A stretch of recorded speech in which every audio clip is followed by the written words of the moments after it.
2 pares de guantes. Mascarilla quirúrgica no se recomienda. Mascarilla quirúrgica se refiere al cubrebocas común. Ese no lo tenemos que utilizar. Nosotros tenemos que utilizar respirador N95. Se tiene que utilizar gogles o careta en su caso, bata y desinfectar todas las superficies de contacto. Ahorita vamos a ir desglosando uno por uno. Medidas de aplicación para todos los quirófanos, pues es el personal que está en quirófano debe de haber estado vacunado contra la influenza. Antes de empezar a operar pacientes, se debe verificar y gestionar que haya el insumo y la cantidad disponible de equipo de protección personal para el área que va a estar en quirófano. No se vale estar corriendo. Los cirujanos deben de saber que tienen sus herramientas adentro, los anestesiólogos igual, enfermería igual. Y se debe proporcionar, pues, una mascarilla a todos los pacientes que tengan síntomas respiratorios. Esto es muy importante, hay que definir bien las rutas de atención de los pacientes que vienen con síntomas respiratorios y seleccionarlos en áreas tanto de quirófanos a pacientes con sospecha o confirmación de COVID y quirófanos de uso para personas en teoría sanas, que ahorita vamos a ver que eso de sano no aplica muy bien. Primero les voy a hablar un poco de generalidades del equipo. Pues preoperatorio necesitamos una bata que sea desechable, que sea resistente a los fluidos y esta nos tiene que cubrir completamente desde el cuello hasta las rodillas y nos tiene que cubrir la parte de la espalda. Se tienen que amarrar todos los lazos que vienen atrás. La mascarilla, esta diapositiva me gustó porque explica muy bien cuál es la diferencia entre lo que es el cubrebocas normal y la mascarilla N95. Sabemos que el coronavirus mide 0.12 micras. Sin embargo, el coronavirus va envuelto en gotas respiratorias. Entonces, la verdadera medida del virus con las gotas respiratorias es mayor a 5 micras. Se ha visto que una mascarilla normal de uso común únicamente puede filtrar, su capacidad es de 2 a 10 micras. Entonces, el virus y las gotas respiratorias generadas por aerosol se estarían escapando. De ahí la necesidad de utilizar las N95 que pueden filtrar hasta 0.3 micras, ¿no? Entonces, aquí bien claro, todos los procedimientos en quirófano se tienen que hacer con mascarilla N95. ¿Cómo se coloca? Pues bueno, se tiene que colocar primero la cinta que está inferior, esta se ajusta al cuello, posteriormente se cubre la parte frontal, nariz, boca y se pone la cinta en la cabeza. Tiene que quedar completamente hermético y se tiene que hacer una prueba de hermeticidad, succionando y viendo que la máscara se encoja. Bloquea, ¿por qué se llama N95? Porque bloquea el 95% de las partículas de 0.3 micras. Como ya les dije, el virus mide 0.1, pero va mezclado con gotas respiratorias, entonces esto nos ayuda a la protección. Aquí se recomienda el uso de concha, en forma de concha, para duración de 40 horas y la forma cónica o de tipo de pájaro, como también se conoce, de 8 horas. Entonces, sí hay que ver muy bien qué tipo de procedimiento vamos a realizar para escoger el tipo de mascarilla. Pues, ¿qué profesionales estamos expuestos a los aerosoles? Pues el área de urgencias, terapia intensiva, anestesiología, todo el personal de enfermería que está en quirófano y, por supuesto, nosotros los cirujanos, ¿no? En cuanto a los lentes que debemos de usar tienen que ser herméticos, tienen que cerrar completamente la circunferencia de la órbita para evitar que el virus entre y no se vale utilizar estos gogles que son muchas veces los que nos dan en quirófano. Tienen que ser completamente herméticos. Aquí es un tema especial, por ejemplo, yo uso lentes y muchos de los cirujanos usamos lentes. No se pueden utilizar lentes herméticos con los lentes porque la parte de aquí de la patilla pues, queda abierta y descubierta para la entrada de virus. Entonces, aquí lo que se recomienda hacer, uno, pues ya empezaron a vender gogles que te ponen tu graduación y se piden por internet. Esa sería una opción. Y la segunda opción sería utilizar tus lentes y encima una face shield o mascarilla completa, ¿no? Los guantes, el uso de guantes, la primera opción que se recomienda pues, es siempre utilizar 2 pares de guantes, tanto enfermería, cirujano, ayudantes y anestesiólogos. Se recomienda más el nitrilo porque es resistente a productos químicos, sobre todo al alcohol. Sabemos que vamos a estar lavándonos las manos constantemente con soluciones alcoholadas, entonces sería la segunda opción.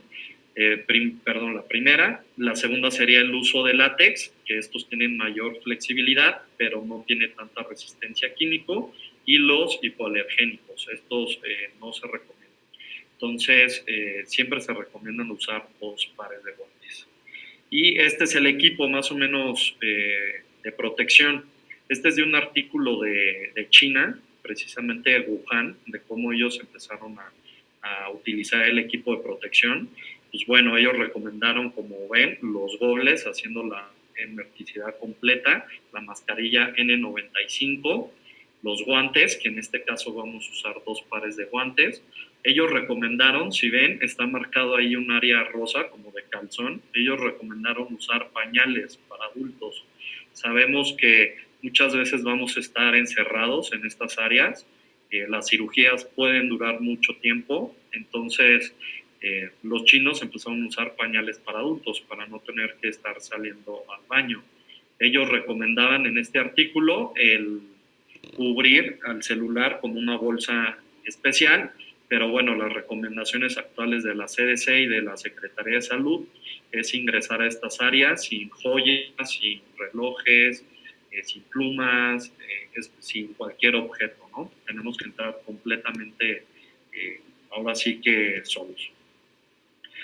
¿Cómo se maneja esta parte de los sistemas quirúrgicos? Pues uno, lo que ya les había comentado, hay que estar preparados antes de realizar el procedimiento, hay que verificar que tenemos todo el material, que tenemos el equipo de protección adecuado, hay que desarrollar un plan para los procedimientos más frecuentes en su hospital. Si en su hospital lo que más realizan es traqueostomías, pues realizar un algoritmo de traqueostomía. Si realizan endoscopías, de endoscopías. Si son cesáreas, cesáreas. Así para cada procedimiento hay que adecuarlo a la unidad. Esto es muy importante. Hay que educar al personal al uso correcto del equipo de protección personal. Esto para que no se contagien y segundo, para no hacer mal uso de los recursos. Limitar al máximo el personal que va a estar en las áreas quirúrgicas. Y esto hay que tener muy bien en cuenta. El quirófano se va a convertir como en una pequeña sala de cuidados intensivos. Entonces sí hay que tener muy en claro el espacio para ver dónde va el respirador, el equipo de paro y los demás aditamentos que vamos a requerir. En cuanto, pues ya hablando a recomendaciones generales, estas son las recomendaciones del Colegio Americano de Cirujanos y de la Asociación Mexicana de Cirugía General. Uno, como ya les decía, y ya está publicada la evidencia, es diferir la cirugía programada de forma inmediata. No hay necesidad de operar cirugía que no sea urgente. En caso de que la cirugía sea urgente o esencial, por ejemplo, en casos de cáncer, que dentro del área oncológica hay situaciones que se pueden abordar de forma diferente, pero pongamos un cáncer que necesite atención inmediata o una situación de urgencias como un paciente perforado o herida por arma de fuego, por ejemplo, se tiene que realizar una PCR para descartar la infección por COVID. Si no se tiene a la mano un PCR, se tiene que realizar una tomografía de tórax para ver la ausencia de lesiones a nivel de tórax. Y este protocolo ya prácticamente se está aplicando en todos los hospitales, sobre todo privados, y se deben de empezar a hacer en los hospitales públicos. Esto es muy importante, hay que asumir que todos los pacientes están infectados, o sea, hay ya publicaciones que hasta el 45% de los pacientes pueden estar asintomáticos.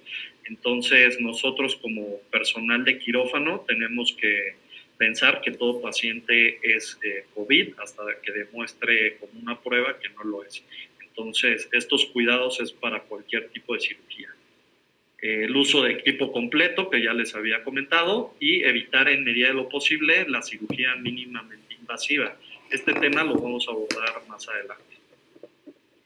¿Qué pasa con los síntomas abdominales? Como bien decía el doctor Pavel, ahorita los pacientes con COVID no nada más se presentan con síntomas respiratorios.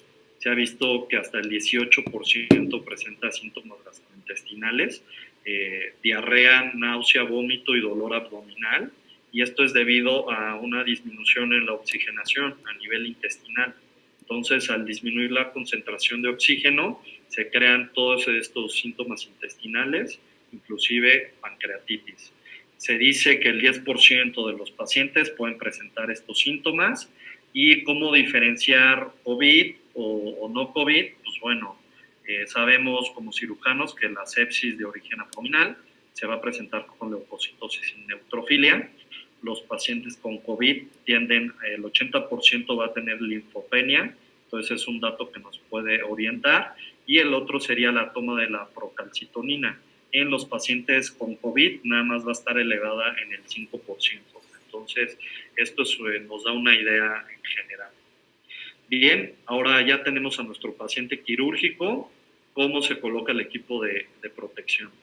Pues bueno, primero, como les comentaba, retirar todos los aditamentos personales que no son necesarios, celulares, joyas, reloj, bolígrafos, etcétera.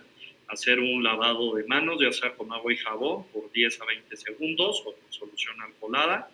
Posteriormente nos vamos a colocar la bata, que esta tiene que ser de las características que ya les mencioné. Posteriormente el respirador, el N95.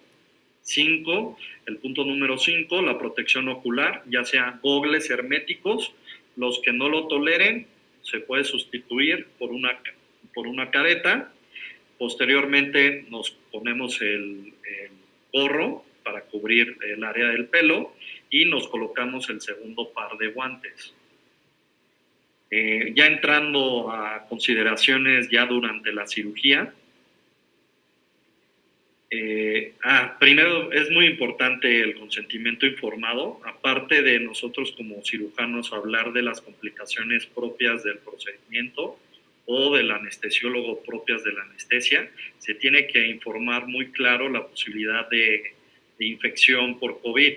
El quirófano se considera ahorita en la pandemia, bueno, siempre y ahorita en la pandemia, un área contaminada.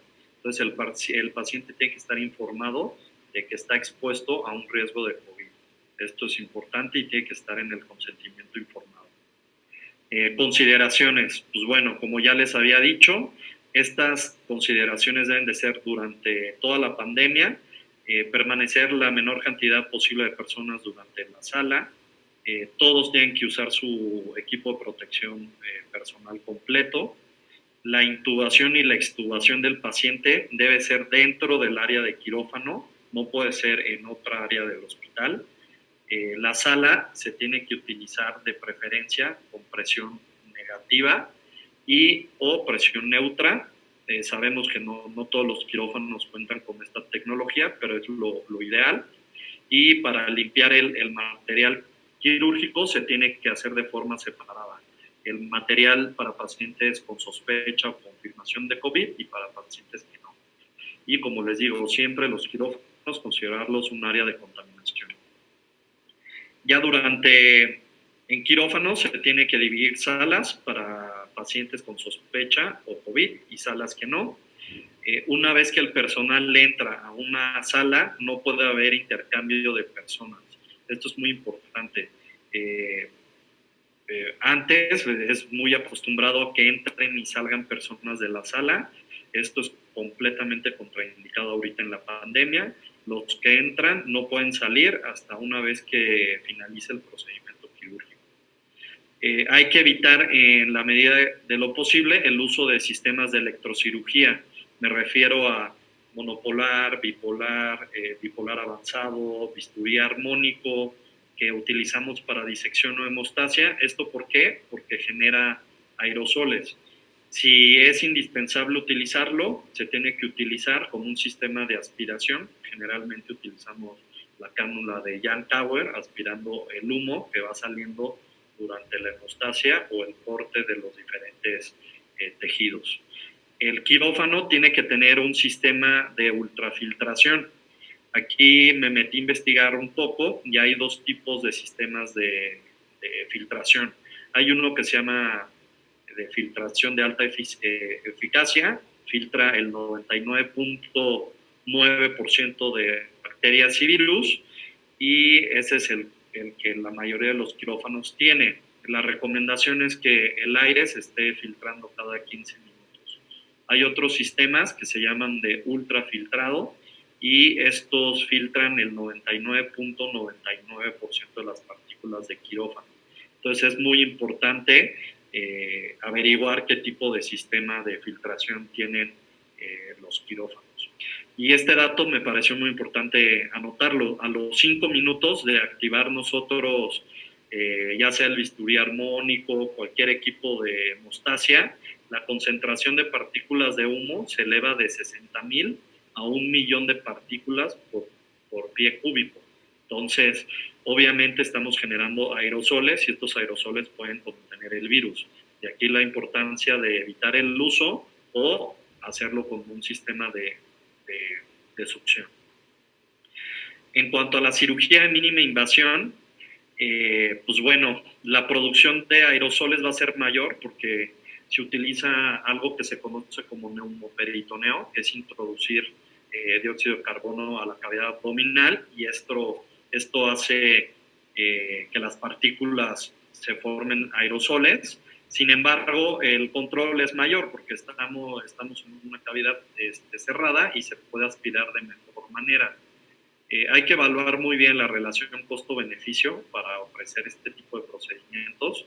Sabemos que este tipo de procedimientos acortan estancia hospitalaria, reducen sangrado, reducen complicaciones respiratorias. Entonces, cada cirujano deberá considerar los pros y los contras, pero la recomendación es evitar en la medida que se pueda los usos de cirugía de mínima invasión. La evidencia que hay pues no es clara. Lo que está publicado sobre el virus y cirugía de mínima invasión está basado en estudios de hepatitis B y de papiloma, del virus del papiloma. Entonces, de ahí la precaución que tenemos que tener nosotros como cirujanos. Sin embargo, si usamos la cirugía de mínima invasión, estas son algunas de las recomendaciones. Hay que utilizar el neumoperitoneo al mínimo indispensable. Se recomienda de 8 a 10 milímetros de mercurio. Hay que sellar todas las válvulas de los puertos para que no haya fugas de aire. Utilizar el equipo de electrocirugía lo menos posible o no utilizarlo. Colocar un filtro de humo a alguno de los trócares para que esté saliendo el humo de la cavidad abdominal hacia el filtro de salida, y conectar un filtro de entrada también del insuflador de la máquina hacia el trócar que va a insuflar el neumoperitoneo. Entonces, tener tanto un filtro de entrada como un filtro de salida. Ya terminando el procedimiento, el neumoperitoneo se tiene que remover a través del filtro de salida completamente, con todos los trócares sellados y con todos los trócares en su posición. No se pueden quitar los trócares para que salga el neumoperitoneo, que eso es una práctica común en los cirujanos. Si es un paciente sospechoso o confirmado de COVID, se recomienda no utilizar drenajes. ¿Esto por qué? Porque ya sabemos que el virus también se secreta por heces, por bilis, por varias secreciones. Entonces es un medio de transmisión el utilizar drenajes. Se recomienda hacer incisiones pequeñas y utilizar los puertos pequeños de 5 milímetros, mantener cerradas todas las válvulas durante la cirugía, y igualmente no porque sea un procedimiento de mínima invasión sustituye el equipo de protección personal. Todos deben de utilizar el equipo de protección personal completo. En cuanto a la anestesia, bueno, este es un tema súper amplio, pero voy a tocar algunos puntos a considerar. Uno es pues la preparación del paciente para ingreso. El anestesiólogo no puede hacer su valoración preanestésica, obviamente. Se tiene que utilizar o videoconferencia, teléfono. Lo ideal es que sea un expediente electrónico para no tener que utilizar doble papelería. Lo del consentimiento informado, que ya les había comentado. El uso completo también del equipo de protección personal. También en el anestesiólogo se recomienda doble uso de guantes. Y el traslado, pues el traslado del paciente se debe de hacer por una ruta perfectamente establecida, con el mínimo personal requerido. Si el paciente viene intubado, tiene que trasladarse con un ventilador de transporte y o con un ambú. Si es un ambú, tiene que estar conectado a un filtro. Ya que ingrese el paciente, va a ingresar directamente a sala. Esto es muy común. Antes lo que hacía, pasaba el paciente y al área de recuperación o un área especial en donde enfermería recibía al paciente y el anestesiólogo hacía su valoración. Esto ya no es posible, el paciente tiene que pasar directamente a quirófano. En cuanto a la ventilación mecánica, pues aquí lo que sugieren es evitar las desconexiones del tubo al ventilador. Y cada vez que se tenga que desconectar, se tiene que pinzar el tubo endotraqueal con una pinza de anillos para evitar la salida de aerosoles. Este artículo me parece muy interesante porque ponen aquí los procedimientos asociados a aerosoles y la posibilidad de infectarte y de la diseminación del virus. Tenemos intubación endotraqueal. La intubación endotraqueal da los mayores odds ratio para la diseminación del virus. Tenemos estudios que van desde el 22.8 y la mayoría está entre 8 y 9. Sin embargo, también aspiración previa a la intubación, aspiración de la cavidad oral, ventilación manual antes o después de la intubación, la ventilación mecánica, y esto es muy importante, los siguientes odds ratio más elevados son para el uso de compresiones torácicas o desfibrilación, en caso de que el paciente caiga en paro durante un procedimiento quirúrgico. Me gustó este algoritmo, es sobre inducción, anestesia e intubación. Les pongo la foto de cómo tiene que estar más o menos preparado el quirófano. Sobre todo me interesa la parte de afuera. Afuera del quirófano debe haber un auxiliar que esté siempre al pendiente de los requerimientos del personal que esté adentro. Se debe de hacer si el paciente está ventilando por sí mismo, tiene que ingresar con una N95. El procedimiento se recomienda que lo haga el anestesiólogo más experimentado. La preoxigenación se tiene que hacer con mascarilla facial.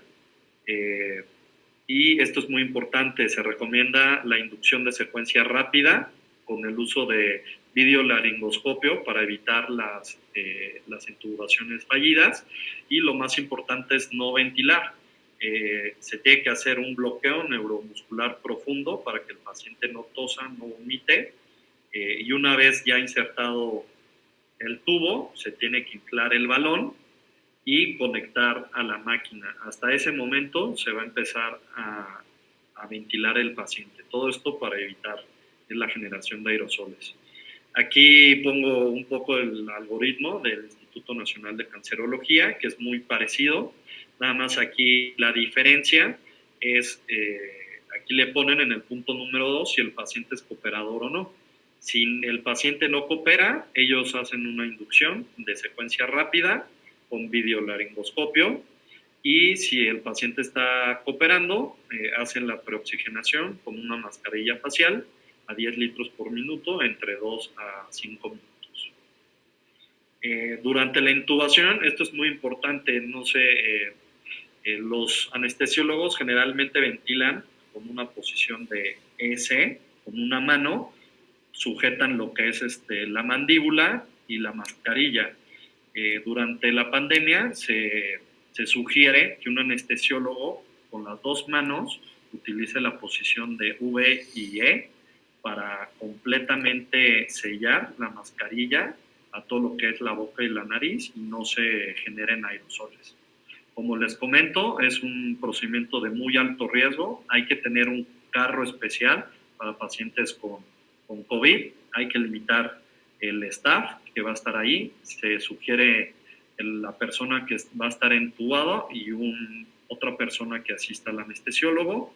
El uso del videolaringoscopio para la intubación, para evitar intubaciones fallidas, y paralizar completo al paciente con el bloqueo neuromuscular completo para evitar vómito, tos y todo esto.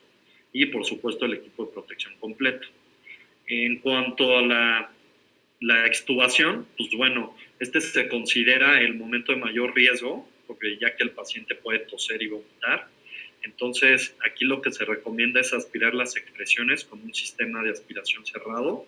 Hay que dar una profilaxis con ondansetron para evitar náuseas y vómitos. Hay que extubar sin desconectar el tubo. Esto es muy importante, sin desconectar el tubo del circuito para evitar aerosoles. Obviamente todo lo que se utiliza directamente a la basura. Ya cuando el paciente está extubado, se tiene que cubrir la boca del paciente con compresas y colocar una mascarilla facial para sellar la vía aérea. Ya cuando el paciente está consciente, se le coloca su mascarilla N95 y sus puntas nasales por debajo de la misma, y ya se traslada al área correspondiente. También se puede utilizar para evitar que tosa y vomite, pues, dexmedetomidina, lidocaína, y esto es muy importante, analgesia multimodal, para que el paciente no tosa terminando el procedimiento.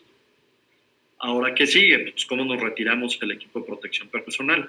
Esto es básicamente la misma secuencia, nada más que nos vamos a estar lavando las manos.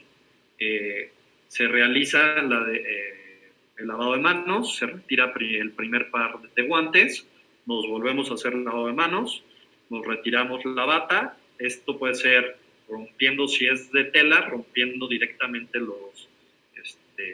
las sujeciones que tienen atrás. Otros recomiendan enrollarla, volver a lavar las manos, quitarnos el gorro quirúrgico, volver a lavar las manos, retirar lentamente, esto es muy importante, lentamente los gogles o la carpeta, con cuidado de no tocar la parte frontal, volver a lavar las manos, retirar la mascarilla N95, esto es muy importante, primero se quita la correa de abajo y posterior la de arriba sin tocar la parte frontal de la mascarilla, y nuevamente nos volvemos a lavar las manos. Consideraciones en recuperación del paciente después de la cirugía. Pues bueno, como ya les comentaba, hay que optimizar la analgesia, la sedación, los medicamentos antieméticos, esto para que el paciente no tosa y vomite y evitar aerosoles. El paciente como tal no va a pasar al área de recuperación como tradicionalmente se hace. El paciente se tiene que recuperar en la sala completamente, y una vez que ya se tiene asegurado el traslado, el paciente pasará a terapia intensiva o al área COVID donde está asignado el paciente. Pero la recuperación completa se tiene que hacer en quirófano.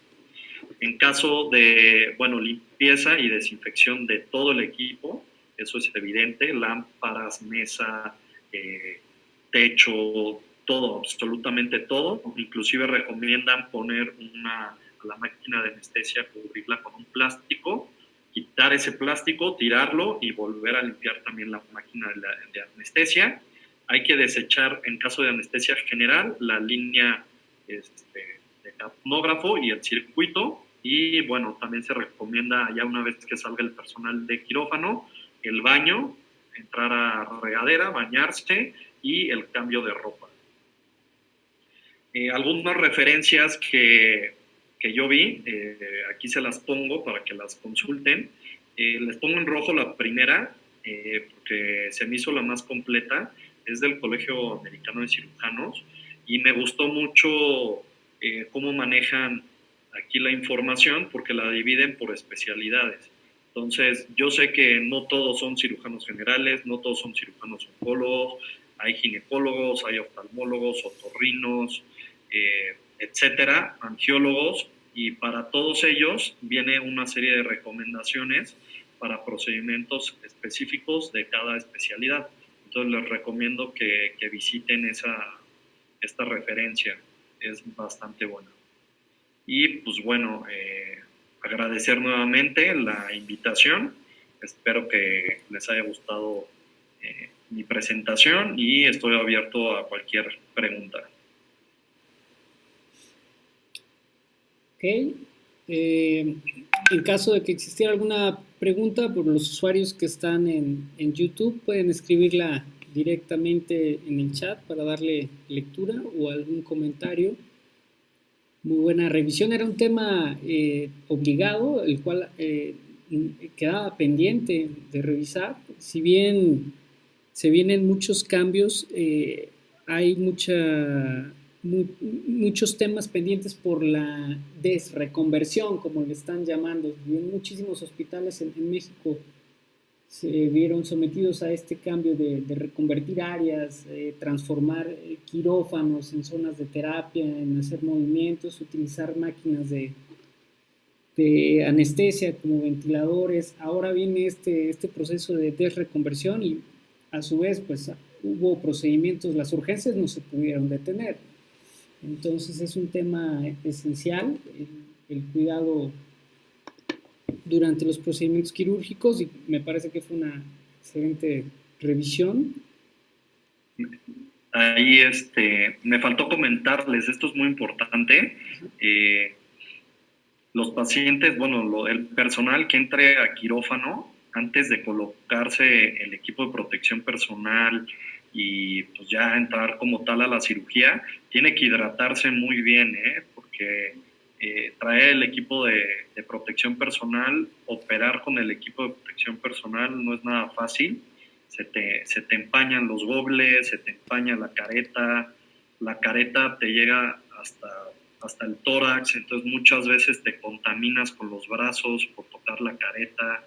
Entonces, sí, los cirujanos también tenemos que adaptarnos a todo eso. Y una recomendación que no vienen en las guías, pero sí es entrar bastante hidratados, porque después de un procedimiento largo con todo el equipo de protección personal, sales completamente deshidratado. Entonces, se me pasó comentarles ese aspecto. Ok, a ver, hay una pregunta. Preguntan si se realizó alguna modificación o utilizan un consentimiento informado diferente a lo de las cirugías convencionales o pre-COVID. No, es el mismo formato, nada más en donde vienen los riesgos, especificar que puede estar expuesto al virus del SARS-CoV-2 y que se puede contagiar. Pero como tal, un nuevo formato no se puede utilizar en el mismo de la institución. Ok. Y comentan si has entrado a cirugía con Field Shield o con lentes y qué se te hace más cómodo. Yo como utilizo lentes, me acostumbré ya a operar con lentes y con careta. Los gogles no me gustan porque, como les comentaba, yo que uso lentes, pierdo la hermeticidad en esta zona por las patas de los lentes.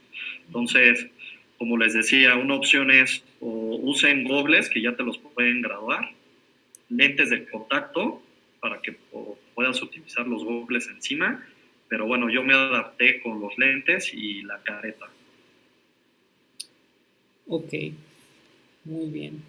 Pues queda grabada la sesión en caso de que hubiese alguna pregunta o que tuvieran acceso a esta sesión, pueden escribir las preguntas y trataremos de hacerlas llegar al doctor Javier para que nos dé respuesta. Pues por parte de la Comisión Coordinadora de Institutos Nacionales de Salud y Hospitales de Alta Especialidad, damos las gracias, Javier, por participar con nosotros, por compartir tu experiencia y pues queda la puerta abierta más adelante. Esta es la primera sesión quirúrgica con la cual inauguramos estos temas, pero seguramente conforme progresen los meses y con estos temas de desreconversión, habrá más temas en los cuales la cirugía tendrá que mostrar evidencia que se vaya publicando. Sí, muchas gracias, repito, por la invitación y felicidades por la iniciativa. Me parece una muy buena iniciativa. Como comentábamos, ahorita es el COVID, pero bueno, más adelante se podrán hacer abordar muchísimos temas y me parece una excelente plataforma. Muchas gracias y saludos a todo el auditorio. Saludos, saludos. Muy buenas noches a todos y hasta luego. Gracias.